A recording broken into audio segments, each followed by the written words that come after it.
ঘরে শান্তিতে ঘুমাবেন উপায় নেই, চুরি ডাকাতি যে কোনো সময় আপনার ঘরে ঢুকতে পারে, যে কোনো সময় আপনার খোঁজ খবর নিতে, তদন্ত করবে ইত্যাদি। কাদের কে হুকুম দিচ্ছে তার কোনো ঠিকানা নেই। কতগুলি লাঠিসোঁটা হাতে নিয়ে আপনার ঘরে ঢুকে গেল, অস্ত্র হাতে নিয়ে ঢুকে গেল, অমনি সেখানে ডাকাতি করলো, চুরি করলো, চলে আসলো। আপনি কার কাছে বিচার চাইবেন? কার কাছে বিচার চাইবেন? কোনো বিচার চাওয়ার অধিকার নাই, ন্যায় বিচারের কোনো অধিকার নেই। এমন একটা দুর্বিষহ অবস্থা, আজকে সমস্ত জিনিসের দাম বেড়ে গেছে। আমাদের কথা অত্যন্ত স্পষ্ট, যারা নির্বাচিত জনপ্রতিনিধি আইন করে নির্বাচন কমিশন গঠন করে নির্বাচনগুলি হয়েছে, স্থানীয় সরকার নির্বাচন, জেলা পরিষদ, উপজেলা পরিষদ, ইউনিয়ন পরিষদ, সমস্ত নির্বাচিত প্রতিনিধিরা তাদেরকে এক কলমের খোঁচায় তাদেরকে সরিয়ে দেওয়া হয়েছে, বাড়ি পাঠিয়ে দেওয়া হয়েছে। কেন? তারা তো নির্বাচিত হয়ে মানুষের পাশেই দাঁড়াতো। ঘূর্ণিঝড় গেল, বন্যা গেল, কই কেউ তো যারা এই বন্যায় ক্ষতিগ্রস্ত, ঝড়ে ক্ষতিগ্রস্ত তাদের পাশে তো কেউ দাঁড়ায়নি। তাদের নাম করে টাকা তুলেছে, 1000 কোটি টাকা রিলিফ সংগ্রহ করেছে, কিন্তু কয়টা মানুষকে সাহায্য করেছে? আজকে যদি স্থানীয় সরকারের প্রতিনিধিরা থাকতো, এই জনপ্রতিনিধি তো মানুষের পাশে দাঁড়াতো, কিন্তু সেটা দাঁড়াতে পারেনি। কাজে আমাদের কথা খুব স্পষ্ট, এক কলমের কোথায় জনগণের ভোটে নির্বাচিত প্রতিনিধিদের সেই বিদায় দেওয়া, এটা জনগণকে অপমান করা, ভোটারকে অপমান করা। কাজে তাদেরকে আবার স্বস্থানে স্থান করে দিতে হবে। সরকারি কর্মকর্তা কর্মচারী তাদের উপর হয়রানি বন্ধ করতে হবে, গ্রেপ্তার বন্ধ করতে হবে, মামলা থেকে তাদের রেহাই দিতে হবে, চাকরিচ্যুতি করা হলে, বহিষ্কৃত করা হলে তাদের পুনরায় কাজের ব্যবস্থা করতে হবে। আওয়ামী লীগ সহ সমস্ত রাজনৈতিক নেতা কর্মী, ব্যবসায়ী, সাংবাদিক, সংস্কৃতি কর্মী, পেশাজীবী, শিক্ষক যাদেরকে গ্রেপ্তার করা হয়েছে, মিথ্যা মামলা দেওয়া হয়েছে, সকল মিথ্যা মামলা প্রত্যাহার করতে হবে এবং সকল বন্দীদের মুক্তি দিতে হবে। সেই সাথে সাথে দায় মুক্তি দেওয়া হয়েছে। 15 জুলাইয়ের পর থেকে যারা অপরাধ করেছে তাদেরকে দায় মুক্তি দিয়েছে। এই দায় মুক্তি দিয়ে কিন্তু একটা কাজ করেছে, দায় মুক্তি দেওয়ার অর্থ মানে কি? তার মানে এরা অপরাধী। 15 জুলাই থেকে যে হত্যাকাণ্ড, ছাত্র হত্যা মিছিলে, পুলিশ হত্যা, রাজনৈতিক নেতাকর্মী হত্যা, সাংবাদিক হত্যা, সংস্কৃতি কর্মী হত্যা, যতগুলি হত্যাকাণ্ড ঘটেছে, সেই হত্যাকাণ্ডগুলি এবং যতগুলি অগ্নিসংযোগ হয়েছে, সেগুলি যারা সংগঠিত করেছে পূর্ণ তদন্ত করে তাদের বিচার করতে হবে। আর এই মিথ্যা মামলাগুলি যাদের বিরুদ্ধে দেওয়া হয়েছে সব মামলা প্রত্যাহার করতে হবে। 15 জুলাই থেকে 8 আগস্ট পর্যন্ত যাদের দায় মুক্তি দেওয়া হয়েছে, এই দায় মুক্তি দেওয়ার কোনো অধিকার নেই, তাদের বিচার করতে হবে। কারণ দায় মুক্তি দিয়ে আমাদের মাস্টার মাইন্ড খুনি ইউনূস সাহেব এটাই প্রমাণ করেছে যে এরা সব অপরাধী, এই সমস্ত অপরাধ তারা করেছে। একই সাথে মিছিল করেছে, ক্লোজ রেঞ্জে গুলি করা হয়েছে, মানুষ মারা হয়েছে। আবু সাঈদের হত্যাকাণ্ড, মুগ্ধর হত্যাকাণ্ড, সব হত্যাকাণ্ডের জন্য কিন্তু এই মাস্টার মাইন্ডরাই দায়ী। কারণ তারাই এই হত্যাকাণ্ড ঘটিয়েছিল, কারণ লাশ ফেলেও সরকার পড়ে যাবে। হ্যাঁ, আমি যদি আরো শক্তি প্রয়োগ করতাম অনেক লাশ পড়তো, আমি সরে আসতাম না।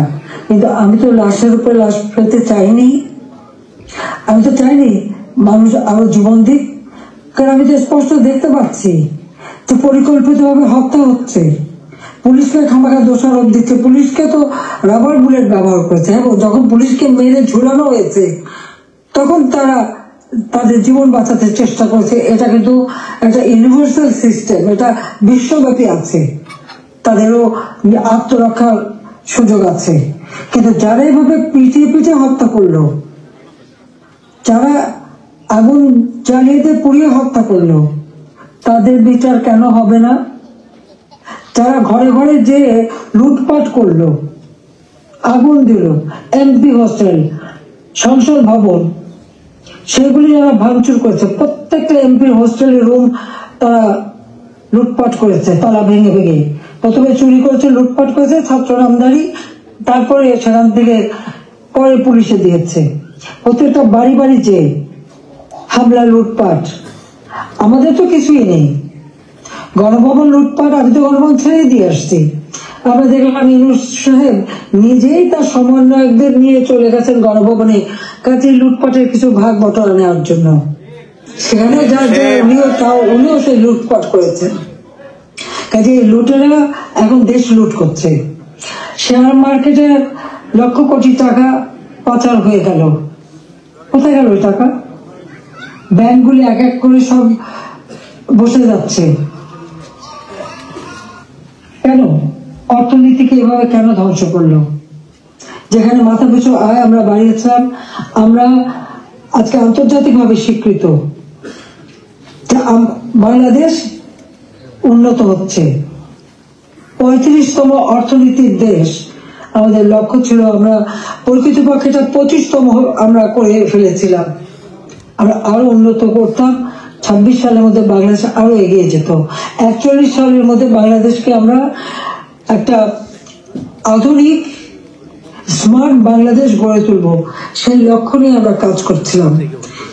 কেন বাংলাদেশের অগ্রযাত্রা ব্যাহত করা হলো, সেই জবাব এই খুনি ইউনূস, ফ্যাসিবাদ, স্বৈরাচার, তাকে দিতে হবে। সেই জবাব তাকে দিতে হবে, তার ওই মাস্টার মাইন্ড এবং তার সমন্বয়কদের দিতে হবে, তার উপদেষ্টাদের দিতে হবে। বলে হাসিনার বিচার করবে। কি বিচার করবে? আমি তো কি অন্যায় করেছি? গরিবের পেটে ভাত দিয়েছি, এটা অন্যায়? দারিদ্র মুক্ত করেছি, এটা অন্যায়? জনগণকে কথা বলার সুযোগ দিয়েছি, ভোটের অধিকার ফিরিয়ে দিয়েছি, হত্যাকুশ ষড়যন্ত্র রাজনীতি বন্ধ করেছি, এইগুলি আমার অন্যায়? আমার হাত দিয়ে তো কোনো খুন হয়নি। আমি তো মানুষের জীবন নিতে আসিনি, আমি মানুষের জীবন দিয়েছি, জীবন উন্নত করেছি। যারা জীবন নিয়েছে, যারা হত্যাকাণ্ডের সঙ্গে জড়িত, তাদের বিচার হবে। এবং সংবিধানের 7ম অনুচ্ছেদে খ অনুযায়ী কেউ যদি অবৈধভাবে ক্ষমতা দখল করে, তার বিচার হয়। জনপ্রতিনিধি আরেকজন জনপ্রতিনিধির কাছে ক্ষমতা হস্তান্তর করতে পারে। আমি তো সেই সুযোগ পাইনি। হ্যাঁ, আমি সরে এসেছিলাম যেন লাশের উপরে লাশ না পড়ে, সেই জন্য। দুর্ভাগ্যের বিষয় যে থামেনি। একদিন ইনশাআল্লাহ সেদিন আসবে, এই খুনিদের বিচার একদিন বাংলা মাটিতে হবেই হবে। সেটা আমরা করব। যেমন যুদ্ধ অপরাধীদের বিচার করেছি, 15 আগস্টের হত্যাকারীদের বিচার করেছি। আমি জানি এই যুদ্ধ অপরাধীদের বিচার করেছি বলেই আমার বিরুদ্ধে মামলা, এবং আইসিটিতে ওই আন্তর্জাতিক যে ট্রাইব্যুনাল আমরা করেছিলাম যুদ্ধ অপরাধীদের বিচার করতে, আজকে সেই কোর্ট করে সেখানে আমার মামলা হবে, সেখানে আমার বিচার হবে। কেন? সেই সময় যুদ্ধ অপরাধীদের যে ডিফেন্সে ছিল তাকেই করেছে চিফ প্রসিকিউটর এই আইসিটি। আর জামাতের একটা দল হয়েছিল এবি পার্টি, সেই পার্টির যে একজন প্রেসিডেন্ট ছিল, সে হয়ে গেছে এই আইসিটির চেয়ারম্যান। তো সেখানে ন্যায় বিচার কি করে হবে? আর এটা কিভাবে করে? এটাও তো একটা বিচারের একটা নর্মস, তাতে পড়ে না।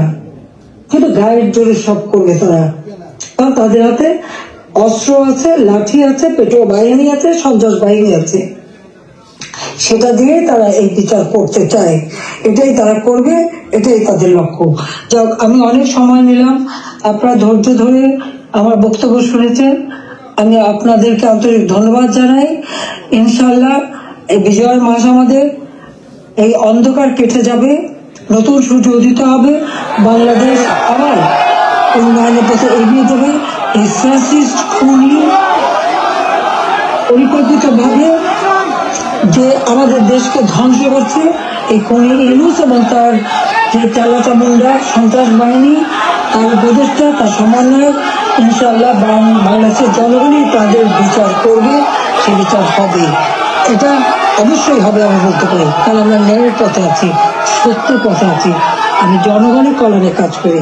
জনগণের ভাগ্য পরিবর্তন করেছিলাম, সেটা নষ্ট করেছে। ইনশাল্লাহ আবার এদেশের মানুষ যে বলবে, আবার বাংলাদেশের মানুষ বিশ্বব্যাপী মর্যাদা পাবে, সম্মান পাবে।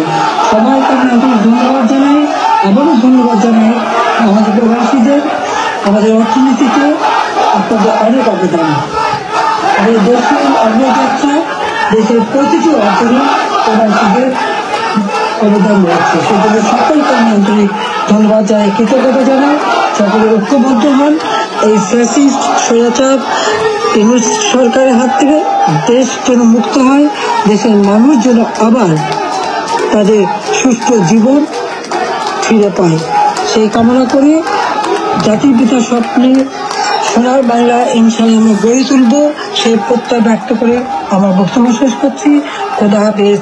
জয় বাংলা, জয় বঙ্গবন্ধু, বাংলাদেশ চিরজীবী হোক।